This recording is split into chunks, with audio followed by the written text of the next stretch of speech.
इस आज हम बात करेंगे इस वीडियो में कि इतिहास का क्षेत्र क्या है, स्कोप ऑफ हिस्ट्री क्या है, इस बारे में बात करेंगे। तो समय के साथ साथ इतिहास के क्षेत्र में कई विषय जुड़ते चले गए हैं और जो पहले भी कभी विषय नहीं पढ़े गए थे इस एरिया में, उन्हें भी अब इतिहास के अंतर्गत पढ़ा जाने लगा है। तो कुल तीन आयाम इतिहास के क्षेत्र में हम वर्गीकृत कर सकते हैं। सबसे पहला कि क्या हुआ, यह बताना कि क्या हुआ, ये बेसिक सा आयाम है क्योंकि इतिहास कहता ही है क्या हुआ। दूसरा है कैसे हुआ और तीसरा है क्यों हुआ। तो इन तीन आयामों में ही इतिहास विषय का अध्यापन बढ़ा है और इन तीनों आयामों को मिलाने के बाद ही यह एक डिस्क्रिप्टिव कैटलॉग नहीं रह गया है, यानी कि एक विवरणात्मक घटनाओं का आलेख नहीं रह गया है, बल्कि इसमें एक मानवीय दृष्टि आई है, ह्यूमनिस्टिक अप्रोच आया है। तो इन आयामों को देखने के बाद हम यह मान सकते हैं कि इतिहास के दो मुख्य कार्य होते हैं। सबसे पहला कलेक्शन ऑफ डेटा, यानी कि तथ्यों का संग्रहीकरण, और दूसरा है इंटरप्रिटेशन ऑफ डेटा, यानी तथ्यों की व्याख्या। इसमें पहला भाग है वो तो निरपेक्ष है, तथ्यों का संकलन। हालांकि बाद में हम देखेंगे कि तथ्यों का संकलन भी निरपेक्ष नहीं होता, लेकिन हाल फिलहाल यह मान लेते हैं कि तथ्यों का संकलन तो निरपेक्ष है, साइंटिफिक है, ऑब्जेक्टिव है, और उसकी व्याख्या वह सापेक्ष है, सब्जेक्टिव है, इसलिए मानवीय दृष्टिकोण से ओतप्रोत है। ट्रेवलियन कहते हैं कि इतिहास के मुख्य तीन कार्य होते हैं, साइंटिफिक, इमेजिनेटिव और लिटरेरी। वैज्ञानिक, कल्पना शक्ति, और साहित्यिक। वैज्ञानिक इसलिए क्योंकि तथ्यों का संग्रहीकरण किया जाता है, तथ्य एकत्र किए जाते हैं, वह एक वैज्ञानिक कार्य है, एक निरपेक्ष कार्य है। कल्पना शक्ति से परिपूर्ण इसलिए क्योंकि इनकी व्याख्या की जाती है और व्याख्या में निश्चित रूप से कहीं ना कहीं कल्पना काम आती है। और साहित्यिक, लिटरेरी, क्योंकि जब आप इन तथ्यों को लिखेंगे और इनका इंटरप्रिटेशन करेंगे, इनकी व्याख्या करेंगे, तो आपको इसमें साहित्यिक प्रतिभा आप में होनी चाहिए, लिटरेरी कैपेसिटी आप में होनी चाहिए। तो अब हम देखते हैं कि इतिहास के क्षेत्र में क्या क्या आता है। सबसे पहला है प्रकृति, और वह इसलिए इम्पॉर्टेंट है क्योंकि हर देश, हर कॉन्टिनेंट, हर महाद्वीप के इतिहास के पीछे उसकी प्राकृतिक संसाधन भी उतने ही महत्वपूर्ण हैं जितने वहाँ पे रहने वाले लोग। जैसे भारत के संदर्भ में हम देख लें तो गंगा, सिंधु नदी, हिमालय, प्लासी का मैदान, पानीपत का मैदान, ये सब जोग्राफिकल एस्पेक्ट्स हैं, ये सब भौगोलिक तथ्य हैं जो हमारे देश के इतिहास में बड़े महत्वपूर्ण हैं। ऐसे ही यूरोप के इतिहास में भी वाटरलू है, या स्पेनिश फ्लीट आर्माडा,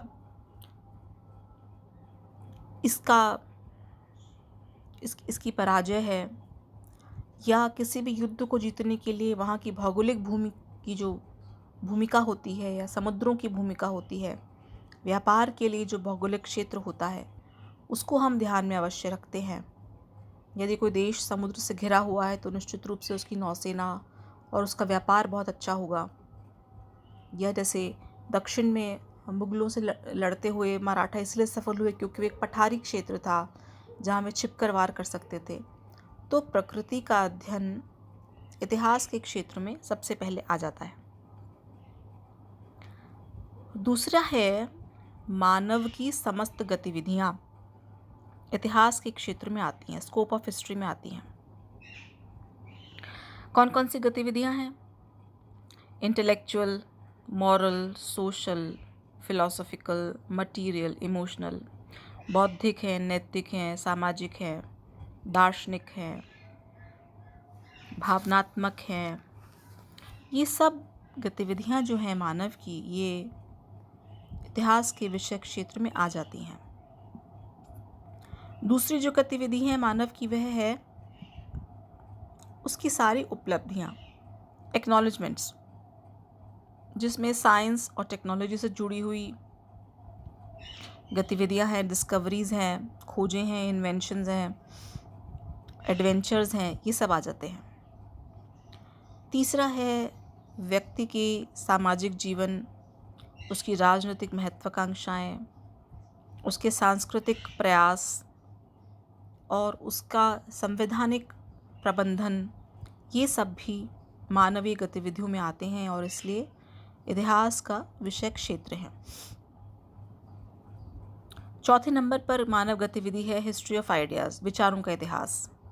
मानव के मन में किस प्रकार के विचार उत्पन्न हुए, कौन कौन से वाद आए और उन वादों ने, आइडियोलॉजीज़ ने किस तरह से सोसाइटी को और एक नेशन को प्रभावित किया।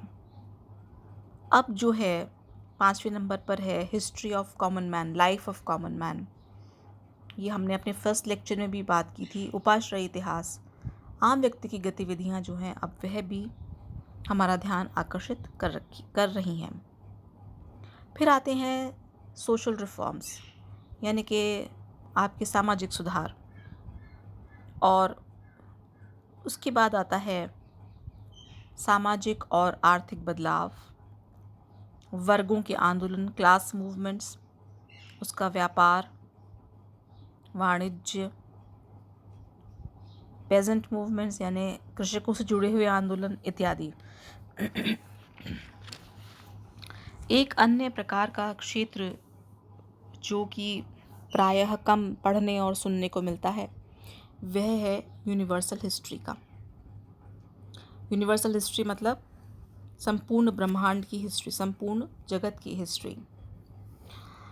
तो मानव जाति की जो भी विशिष्ट गतिविधियां हैं वह यूनिवर्सल हिस्ट्री में आ जाती हैं और अरब के इब्न खालदून फादर ऑफ यूनिवर्सल हिस्ट्री माने जाते हैं। सार्वभौम इतिहास की श्रेणी में इब्न खालदून की कृतियां आती हैं। तीसरा जो क्षेत्र है इतिहास का, वह है पॉलिटिकल हिस्ट्री। यह है इतिहास की रीढ़ की हड्डी है, क्योंकि इसमें सारे युद्धों का वर्णन आता है, संधियों का वर्णन आता है, क्रांतियाँ आती हैं। चौथा विषय क्षेत्र है वह है कॉन्स्टिट्यूशनल हिस्ट्री, यानी कि संवैधानिक इतिहास। किटसन क्लार्क कहते हैं यह इतिहास की सेंट्रल थीम है, क्योंकि इसकी जो प्रकृति है वो बिल्कुल ऑब्जेक्टिव है, बिल्कुल निरपेक्ष है। जैसे ब्लैकस्टोन द्वारा लिखी गई commentaries of laws of England है, हमारे भारत देश के बहुत ही प्रसिद्ध विद्वान पीवी काणे ने हिस्ट्री ऑफ धर्मशास्त्र लिखी, धर्मशास्त्रों का इतिहास लिखी। तो ये इसमें बहुत ज़्यादा इंटरप्रिटेशन या व्याख्याओं की आवश्यकता नहीं होती, इसलिए ये एक निरपेक्ष और बहुत साइंटिफिक, बहुत ही वैज्ञानिक इतिहास लेखन माना जाता है। 5वें नंबर पर आता है इकोनॉमिक हिस्ट्री, आर्थिक इतिहास। कॉम्टे, बर्कले, मार्क्स और यहाँ अपने भारत में हिरेन मुखर्जी, आर पारमेदत, कोशाम्बी, इरफान हबीब, इन सब ने आर्थिक इतिहास को समर्थन दिया। सर विलियम एशले कहते हैं आर्थिक इतिहास सक्रिय मानवीय गतिविधियों का वह इतिहास है जिसमें जीवन के मटीरियल एस्पेक्ट्स जो हैं वो जुड़े हुए हैं। इसमें ज़्यादातर मैथमेटिक्स और स्टैटिस्टिक्स का इस्तेमाल किया जाता है। 6 नंबर पर आता है सामाजिक इतिहास। वस्तुतः समाजशास्त्र का उद्भव भी इतिहास से ही हुआ है। कॉम्टे इसे कहते हैं it is a social physics. यह एक सामाजिक भौतिकी है और टॉलन भी कहते हैं कि इतिहास सोशल न्यूक्लियस से निकला है। तो इस प्रकार हम देख सकते हैं कि ये विभिन्न आयाम हैं, क्षेत्र हैं इतिहास के, जिन्हें हम पढ़ते हैं। 7वें नंबर पर आता है सांस्कृतिक और धार्मिक इतिहास।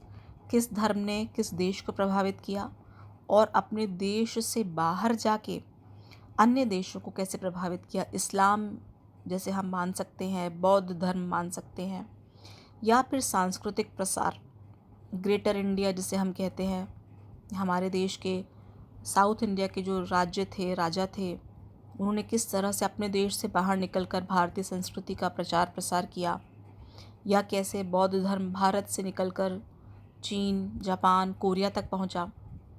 ये सब बातें हम इस इतिहास में पढ़ते हैं। या फिर कैसे ईसाई धर्म को मानने वाले भारत आए और यहाँ पर ईसाई धर्म का प्रसार किया। इसके बाद आता है मिलिट्री हिस्ट्री, यानी कि सैनिक इतिहास, और history of independence and development, प्रगति और विकास का इतिहास भी जो है वो हम पढ़ते हैं। ये भी इतिहास के क्षेत्र में आता है। एक्टन कहते हैं history is the progressed story of human independence. तो इसलिए मानव का विकास कैसे हुआ, उसने किस तरह से प्रगति की, क्या क्या नई खोजें की, किस तरह से वह आदिम मानव से वर्तमान स्थिति तक पहुंचा। तुर्गो कहते हैं development of human being as starting point of history, यानी मानव के विकास का प्रथम बिंदु जो है वह इतिहास की शुरुआत है। और अंत में इतिहास के विषय क्षेत्र में आता है फिलॉसफी ऑफ हिस्ट्री, यानी कि जो पेपर हम पढ़ रहे हैं, इतिहास का दर्शन। फ्रेंच विद्वान वॉल्टायर ने सबसे पहले इस शब्द का प्रयोग किया, और इससे उनका तात्पर्य था कि ऐसे स्वतंत्र और सार्वभौमिक नियमों की खोज करना जो कि पूरे विश्व में एक साथ लागू किए जा सकें। वो कहते हैं कि इतिहास दर्शन का मतलब है इतिहास का वैज्ञानिक अध्ययन। कॉम्टे कहते हैं कि मानवीय संबंधों के सामान्य नियमों की खोज करना ही इतिहास दर्शन का काम है। तो ये सब इतिहास के क्षेत्र में आ जाता है। अब यहाँ पर हम ये निष्कर्ष पाते हैं कि लगभग हर मानवीय गतिविधि इतिहास है, चाहे वह उसके स्वयं के विकास से जुड़ी हुई हो या चाहे वह उसके समाज, राष्ट्र या विश्व के किसी भी गतिविधि से जुड़ी हुई हो। तो इतिहास का क्षेत्र बहुत ही व्यापक है और ये सभी क्षेत्र आपस में भी जुड़े हुए हैं, ये भी हमें ध्यान रखना पड़ेगा। अब हम नेक्स्ट लेक्चर में पढ़ेंगे कि इतिहास का अन्य विषयों से क्या संबंध है।